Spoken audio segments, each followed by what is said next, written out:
Hello again, Gills fans. Welcome back to the latest Gills and the Bloods Chats 2, and exactly 1 month to the day since he was appointed our new manager. I'm pleased to say that I'm joined by Mr. Mark Bonner. Mark, welcome to the channel. Thank welcome you, nice to be here. I didn't actually know it was a month today, so yeah, it was a coincidence, yeah, 1 month anniversary. They do cards for stuff like that, I think, don't they, for kids and stuff, but we don't want to talk about birthday cards or anniversary cards. We want to talk about Mark's career and what's been a busy first month in charge. It has, yeah. So we'll go right back to the beginning, I think, no to problem. start with. Cambridge. Yes. You didn't play professionally, so is it fair to say that your route into the professional game was slightly more unorthodox than others? And the question I want to ask is, did you feel that you had to probably work a little bit harder than others because you didn't have that background as an ex-player, so to speak, or did you not find any issues?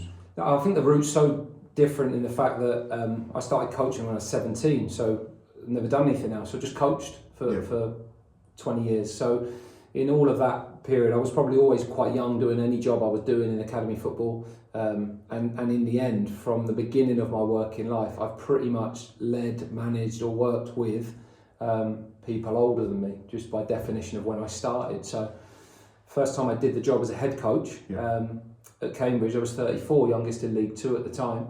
And I actually had a player older than me in the team, but it didn't. Where's Hulan? Yeah, so that didn't bother me really at all. It's just something I've grown up always being a little bit more experienced than maybe my age.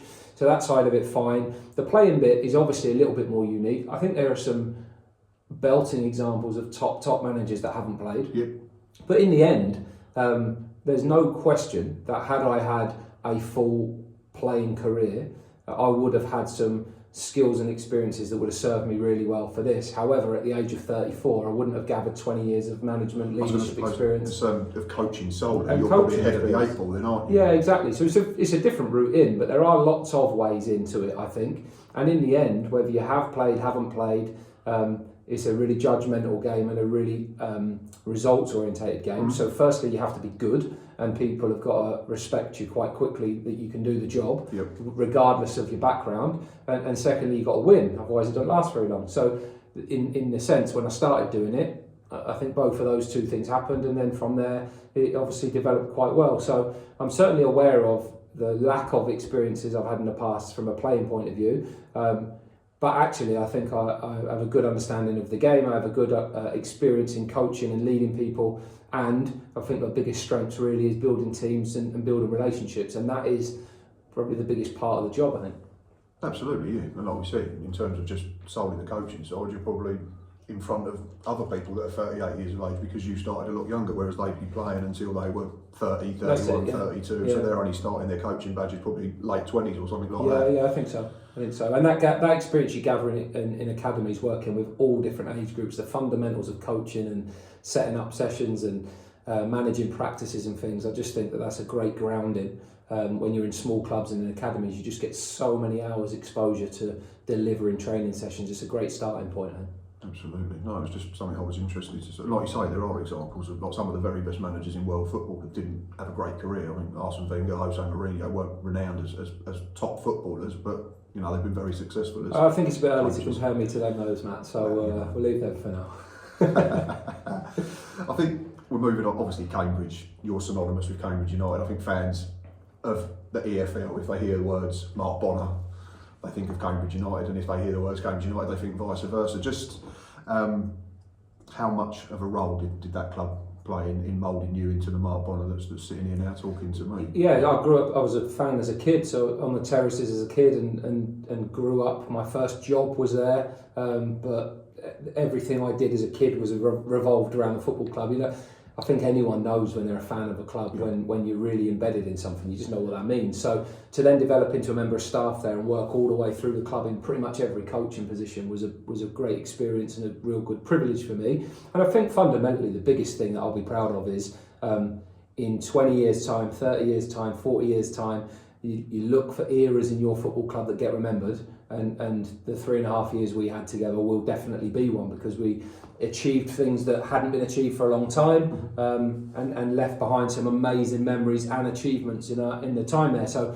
I think that's, you know what happens in football clubs, you've all supported your clubs long enough, you have spells where you go through years and it can just be more funerals than weddings. It can be a little bit down and you're waiting for the big moment to things to really take flight. And in a small club or smaller clubs lower down the levels, to have repeated and consistent success is really, really difficult. So when a team or an era comes along that you can really connect with and gets you good success, there's nothing better.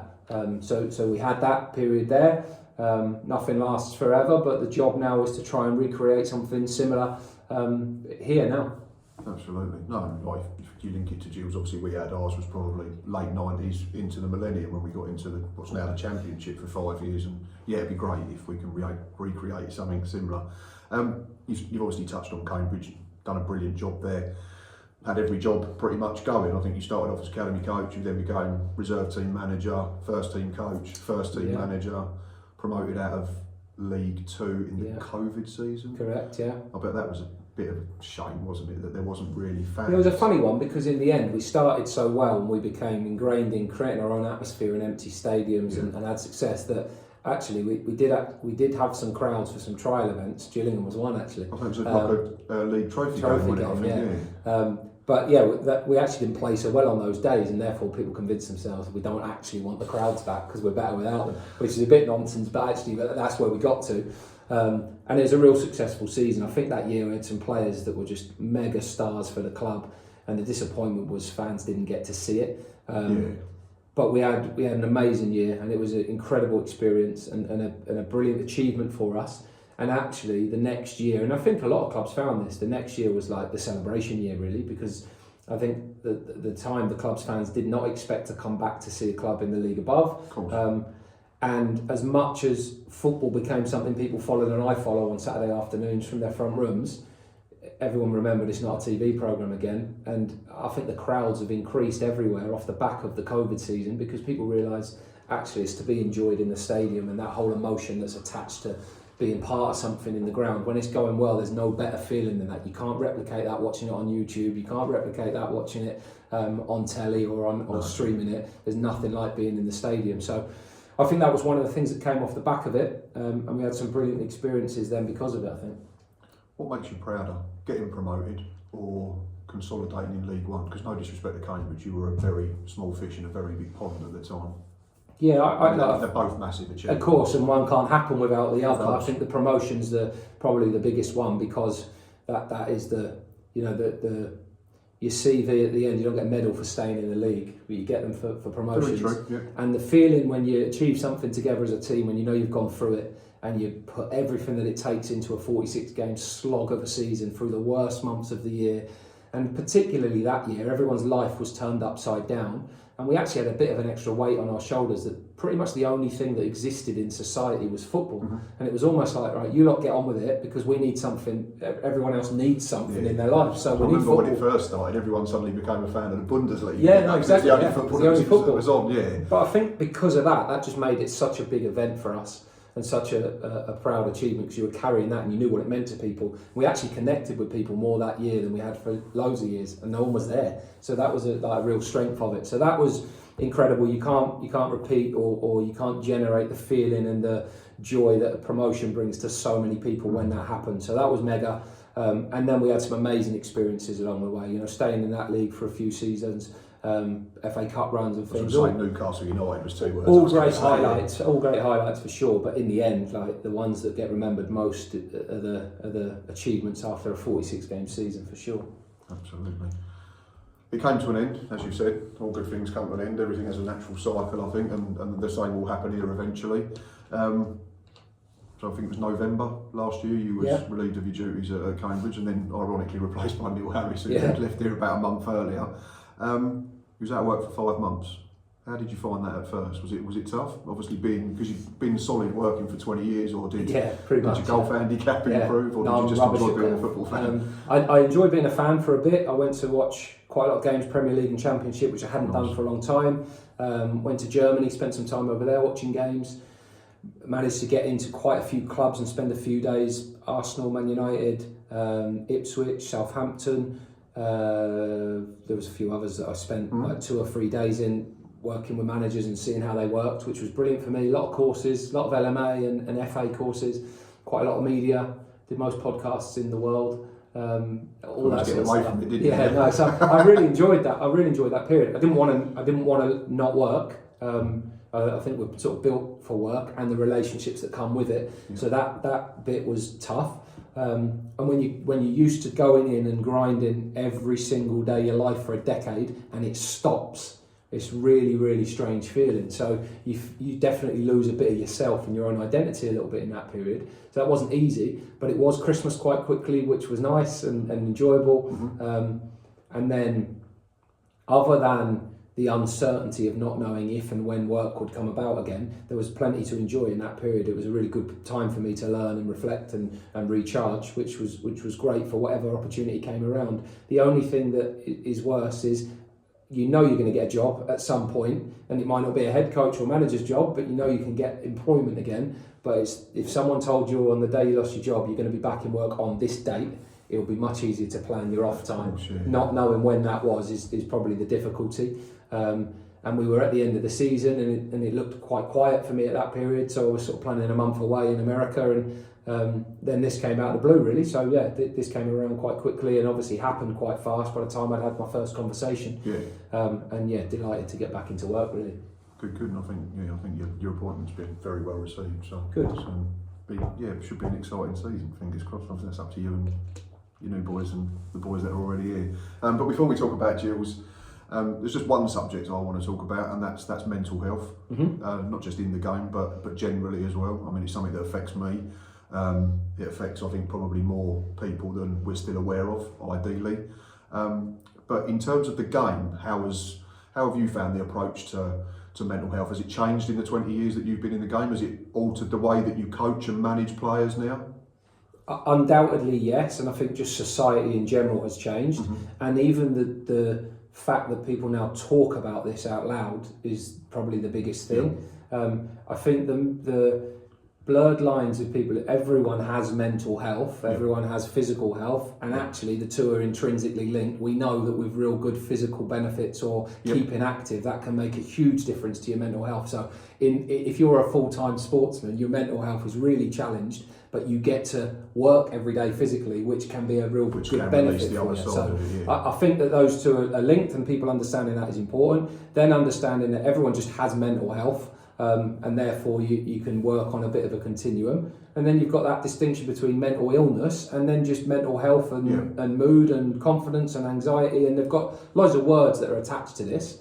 But just being attached to your feelings and understanding different emotions, and actually all of them are all right, just knowing how to cope in certain situations is big. So I think we've got a huge job, I'm going off now, but society to teach kids and teach people how to cope in certain scenarios and make sure people have what they need to live a normal life. I think that's really important.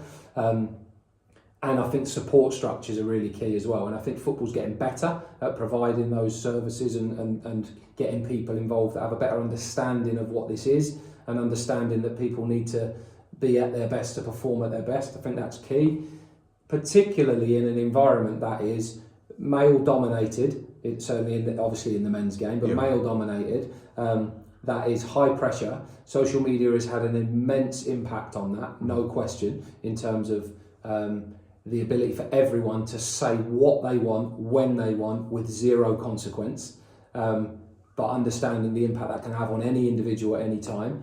And whilst on one hand you can say don't engage in it, that's the life that now the majority of people have actually grown up with. Lots of people now in society don't know a world without that social media side of things. So therefore, there needs to be more done to actually work out, how you cope with certain things, but what content's available to people. What's changed in football is I just think that there is more of an acceptance for people to say when they aren't okay, or when there's a bit of an issue, or for blokes being honest to have a conversation about how they feel about certain things. I think that's important, but you can't get away from the fact that this is high pressured. You have to win. That comes with all the trappings that can really impact your mental health, no question. So learning how to cope with that is more important, because you can't get rid of that. That just exists. That is the world that we live in and we choose to work in. So you have to learn to cope and put those coping strategies in place individually, and hopefully as a club you try and provide that a little bit as well. So there's loads of work to do here. You never get everything right.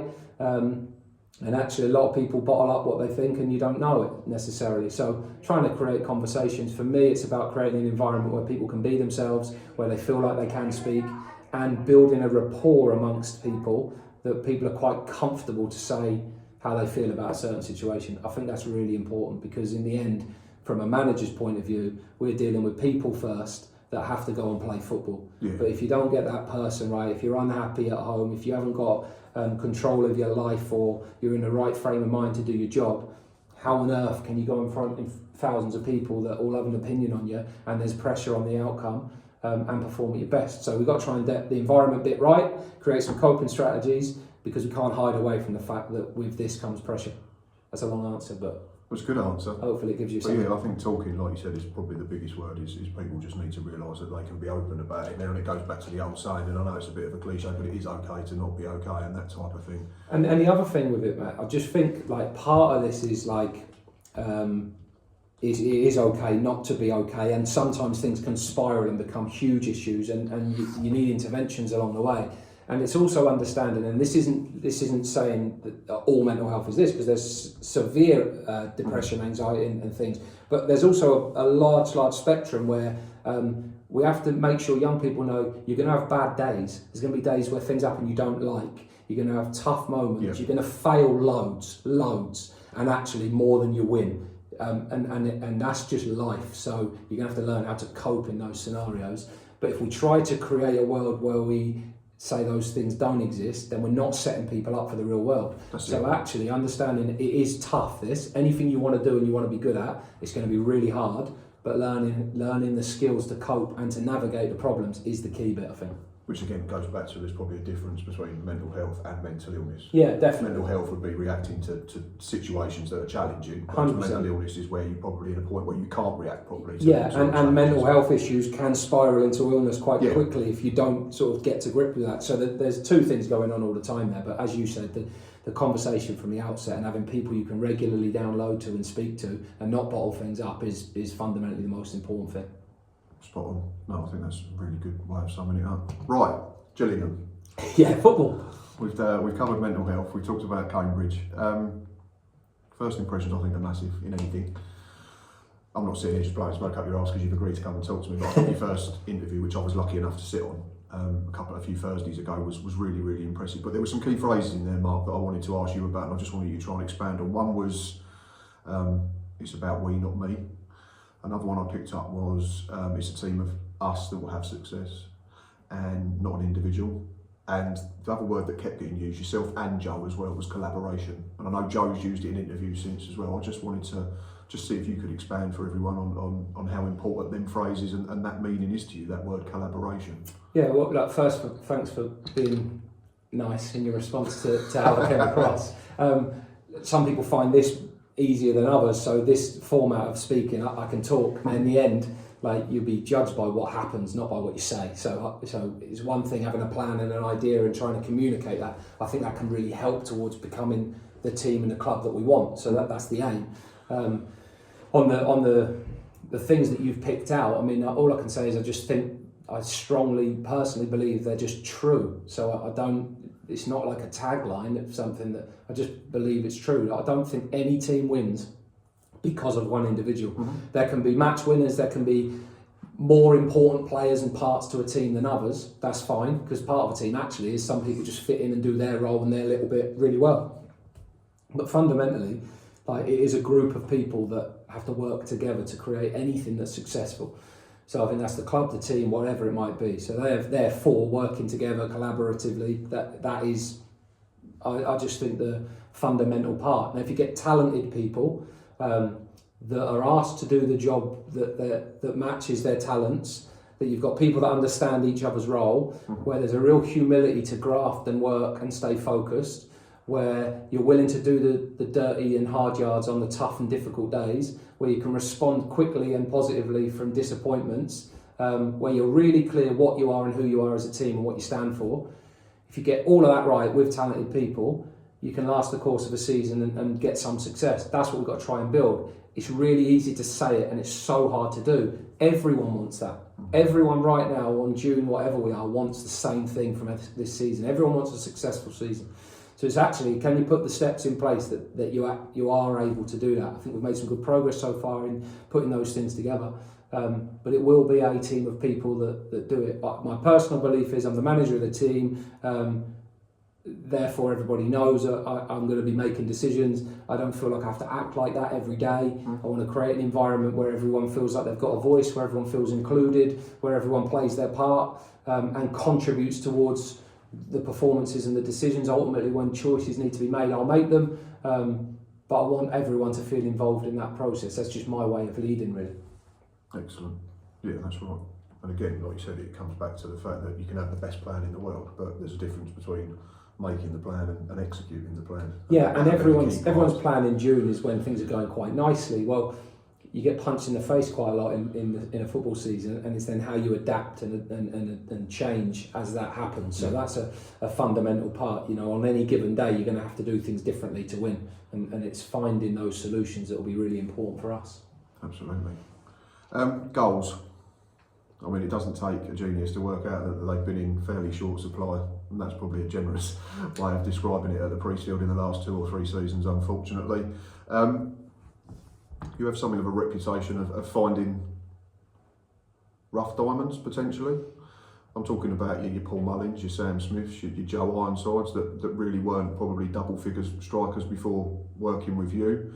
I'm assuming there wasn't a magic formula. I'm guessing it's just hard work from yourself, your coaching team, the players themselves, and wanting to buy into something. Players themselves more, and then comes back to the other thing. Like, we signed players that could play, that played in the position that they were strong. Yeah. So we got the best out of them. We put players around them that played in a way that helped get the best out of them. We trained like that every day. The players were determined to get better. Everybody bought into the whole idea that the team's way is the way. The strength of the team is the team, not any individual. Yep. There were match winners in there, but I think that's fundamental starting point for all of that. So try and do the same thing again. I think the second side of that is to be a high achieving team in any league. You've got to outscore opponents. You've got to play in a way that is attacking, that is trying to create chances and get the ball to the opposite end of the pitch quickly in good controlled situations and with good quality, to sustain attacks and repeatedly attack and make the opposition defend their goal and defend the box. That's what we want to do. Will it look like that every day? Absolutely not, because anything happens in a game where it's not always possible. We'll try some weeks and fail, fine. That's just part of it, but more often than not, we want to be the team that does that. And I think the third thing with all of it is, and this is the beauty for me, you talk about multiple years of that being an issue. I'm not scarred or bogged down by what's happened. And in many ways, the history doesn't matter to me. In lots of ways, it does. What's this club stand for? What's it about? What do the supporters expect? What do the owners want? What does good look like for a Gillingham team? What does this area expect from their football club? That history really matters. The history that there's been real success, and we're wearing a kit this year, celebrating some success from 25 years ago. I love that. I love what the kit means. But I don't like the fact that it's that long ago you have to go to find some history. I want to create some of that ourselves. So there's an element of that we want to control. And anything that's gone on in the last 3 years at the club, it's not my business. My business is picking this up now and saying, how do we make this team successful, and not being bogged down by what has or hasn't happened in the last few years. Not being scarred by that like everybody else might be, or bogged down by what went wrong. For 3 years. No, of course, but that's a good thing. It's that freshness, and we have to approach this season as this season, not comparing it to last year's team or the year before or the issues before. That now becomes irrelevant. That's really easy for me to say as a newcomer, and that's what I've got to do with the team. There'll be new players, there'll be a new team, we'll wear a different kit. It's the same club, but we're going to stand for different things, and we're going to be a different team, and we're going to start afresh. And we've got to connect with our supporters to make sure they come with us, and don't immediately go back to things last year, because this is a fresh start for everybody, and that's what really excites me. Yeah, and I think, you know, since you've been in, and obviously we all get excited when new players arrive, and there's been another one a short while ago today announced as well, which is brilliant. And I think from a fan's point of view, it's very obvious that the recruitment is very driven in those areas where we have struggled. Yeah, but let's get the plan right and talk about the team here. Since I've come in, yes, and these players are signed to fit the way I want to play in the style that I want to play. Yeah. But many of them have been on lists already drawn up by a recruitment team, because they've known the areas of the team that need strengthening. So myself, Kenny, Hess, Joe, Brad, Shannon, we've worked really closely together in the last month to hit the ground running. But that work didn't start the day I got appointed. Some of that's already gone on beforehand. And ultimately, it takes a lot of people to make this work. And in the end, the owner allows us to get signing people early. That's brilliant work. We'll return to pre-season with good numbers, with good players, with a nicely balanced squad, certainly starting to take a bit of shape. And there's a lot of people that have made that happen. But it's a heck of a long way to go until the first game, and we've got a lot of work still to do, for sure. Soon it's even further till May, isn't it, where we all hopefully will be where we want to be. Yeah, but the end's boring. The end's boring. It is. I promise you. I'm not sure it'll be that boring. For half an hour it's amazing, and for that night it's amazing. The fun bit is in the doing it. The fun bit is the 9 months of torture, amazing moments, horrible moments, and then that's why the good moments are so good, because you get through the tough bit. I promise you, it's the roller coaster that's the fun bit. When the ride finishes, it's like, you start thinking about the next one. So my aim is that this roller coaster that will start in a few months' time is a fun one, and there'll be some good bits and bad bits. And my job as the leader of all of it is to watch everyone else on the roller coaster not be on it. Fair enough. Hope you all like fairgrounds. Gills said. I said, again, and I don't want to go back to last season too much because, like you just said, it's a fresh start. But I said plenty of times last season, I'm assuming you watched a lot of footage now of games that we had last season, that I felt we did probably 80% right in games throughout the season. Unfortunately, it was the bit that we didn't get quite right, the 20% essentially, creating, scoring goals, that ultimately let us down. How have you found what you've watched so far, without giving too much away? I think really my watching of games, I've watched lots and lots of individuals, is more to assess individuals, to think how they can play in the way I want to play. So I could comment. My job really isn't to analyse last season or last season's games, because I'd be making that analysis from so little information. I have no idea what they did in the build up to any game. I have no idea what they were trying to achieve. I don't know what the plan was, so therefore how can I assess it? I don't know what they were trying to do. It's really hard to do that. And also my job is to build a team now and work out. I know how I want to play, and there's elements of what I've seen that will involve that, but there's elements of my own way of doing that, and I think you see that, like we signed 2 wingers this week. That gives you a sign straight away that okay, there's a slight difference there. So the job for me is work out what are the individuals capable of, and can they play the way I want this team to play. And football's not a TV program, so I can watch that for hours and hours and build an opinion, but I haven't taken one training session yet. I haven't had one meeting with the players. We haven't done one video analysis session. We haven't played one game together. The players don't know what's expected of them. Just because a player may have had a bad year or shown a certain thing last year doesn't mean they can't adapt and adopt my way and the way we want to go about things. So that's the exciting bit for me now, going and seeing in the first few weeks of pre-season who's buying into this new way, who's going to be the characters that I really want to drive the environment that I want, and that I think we really need, and who's coming back with the bit between their teeth to build a successful team and help contribute. So there's an element of I could probably give you 5 or 6 things from last season's teams that I think I'd probably want it to look a bit more like this, that or the other. But I think my job's more about thinking ahead about what it's going to look like, not so much where was the team's performance at last year. That's fair enough. And this is why we do these chats, because obviously as fans we can only, like you've said, you can only watch footage of our games from last season with a limited amount of information. We can only surmise or estimate what you do based on a limited amount of information, because as fans we don't come to the training ground or sit with you every day. But it'd be pretty boring being a fan and running a podcast if you didn't have hundreds of opinions, wouldn't it? Absolutely, that is the game. It's just not the game I'm in. So you crack on, but I'll deal with the bits I know and try and deal as factually as possible. I'll try and be miles more objective than subjective where I can be. I'll be as honest as I can be. But I can't be 100% honest all the time with everyone for obvious reasons. No, of course, yeah, exactly, and that's not the reason we do this podcast. Sure. So, we've obviously mentioned you've been here a month. How have you found it in general, settling in the area, the people? I've loved it.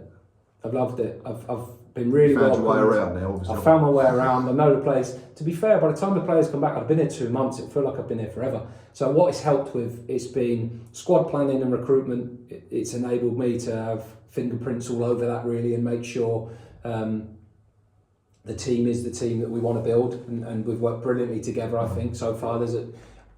I think you can see from the outside there's been a plan. And that's I think that should be encouraging. It guarantees you nothing, but it should be encouraging that there's a plan that's starting to be executed. Building relationships with people, big thing for me. Building the staff, sorting pre-season, lots of sort of practical things for the football.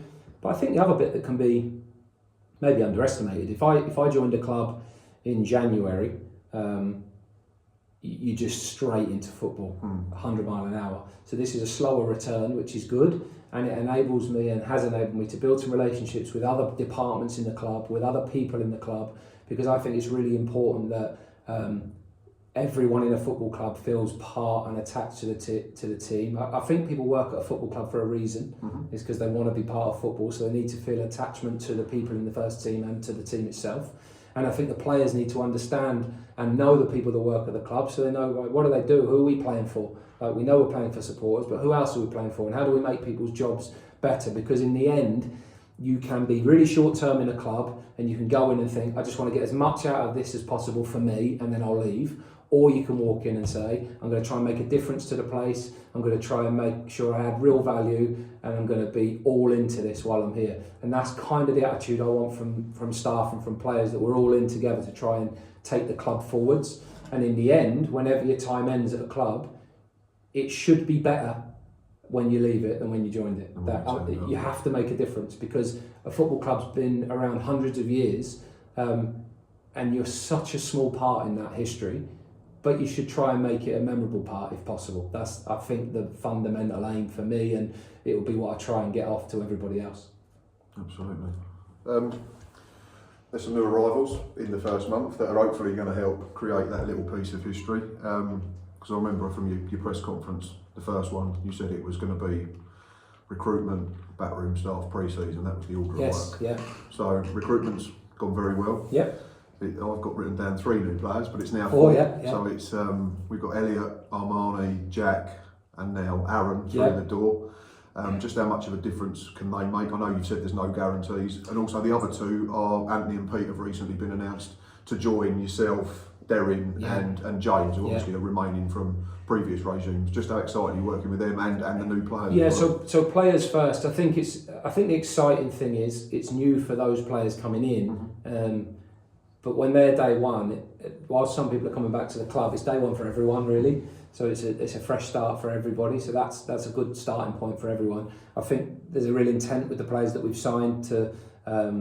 In Elliot Never, a striker who I think people will love his tenacious style of play and his work ethic, but he's shown a real consistency in his performances last season and scored lots of different types of goals. So he can lead a line, he can play on his own, he can play in a pair.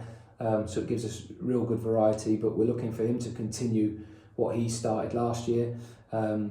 Next was Armani Little, very good midfield player, really energetic, quite tenacious in the way he plays. Can play quite a running game where he joins attacks, or can play a really solid and secure game when you just need to look after the middle of the pitch. But I like his experience, I like his personality, and I think we want to be a team that plays with that, and those 2 will help.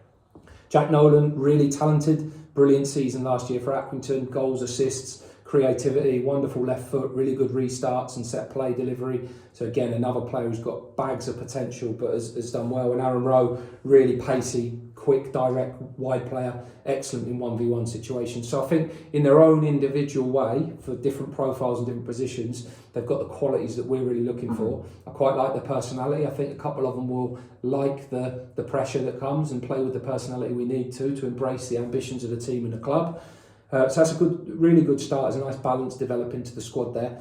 And then the coaching team, backroom team for us, such an important team in terms of I think we're strong personality-wise. I think we're strong in terms of experience in Jammer, for example, James Russell and Minty, Brad, the kit man I met last week, Yeah. brilliant character and going to be really good for us.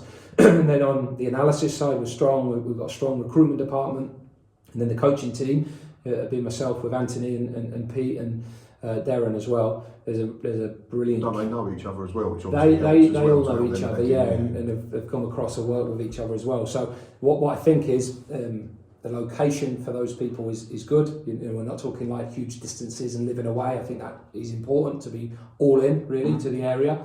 And then the chemistry of the team is so important because you spend so much time together.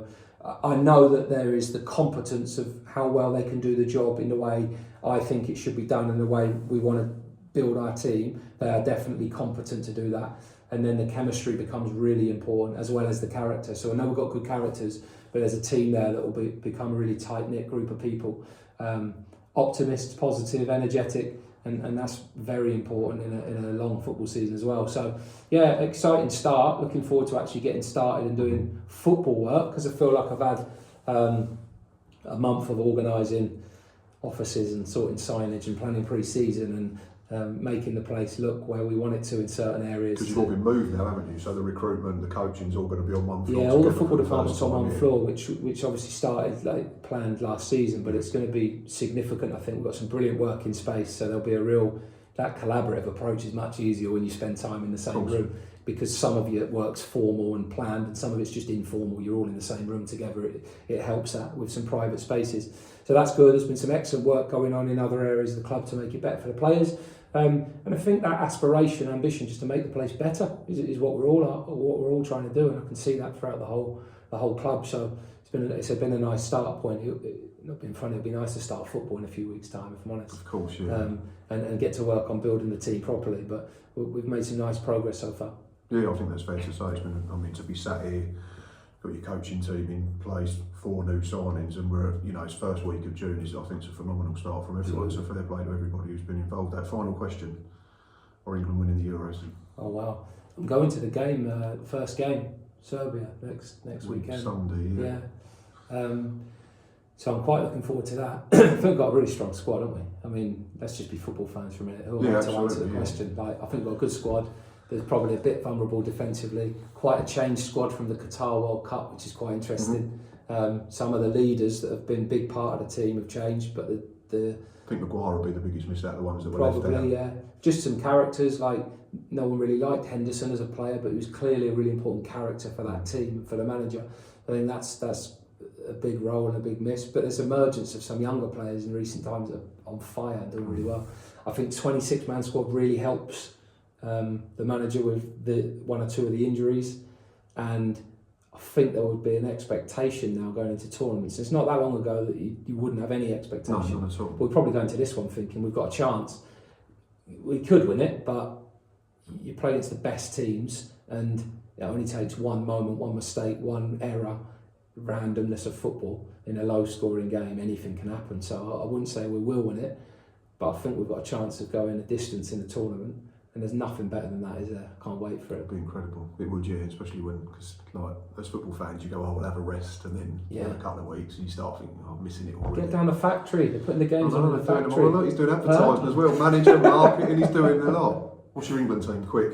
1 to 11, go. Pickford, Walker, Stones, +1. I don't know. Sure if he's fit. If not, it'll be Trippier. Yeah. Rice. Yeah. I think Trent. Yeah. Bellingham, Yeah. 10, Yeah. Foden on the left, Saka on the right, Kane down the middle. It's pretty much the same as mine, I picked mine. Just don't know about the other centre half I now. went slightly out then. I went Trippier right back, Shaw left back if he's fit, and I'd go Walker centre half with Stones for his pace. Okay, interesting. Yeah, we'll see. He knows more than me. He doesn't. Not on the England team. Mark, it's been a real pleasure. Thank you, mate. I really enjoyed that. Gills fans, I really hope you've enjoyed this one as much as I have, because it's been great fun picking Mark's brains about football in general, where we're going to get in the Euros, and how we're going to get promoted next season, of course, as well. I say that very much tongue-in-cheek. Please keep doing all that you're doing. Please keep liking, sharing, retweeting and all that stuff. Please give this some love and give it a watch. Don't forget the competition to win a football shirt from an EFL club of your choice ends tomorrow. So do not forget to get subscribed, put that notification bell on, and I will sort that out for the winner. But until next time, up the Gills.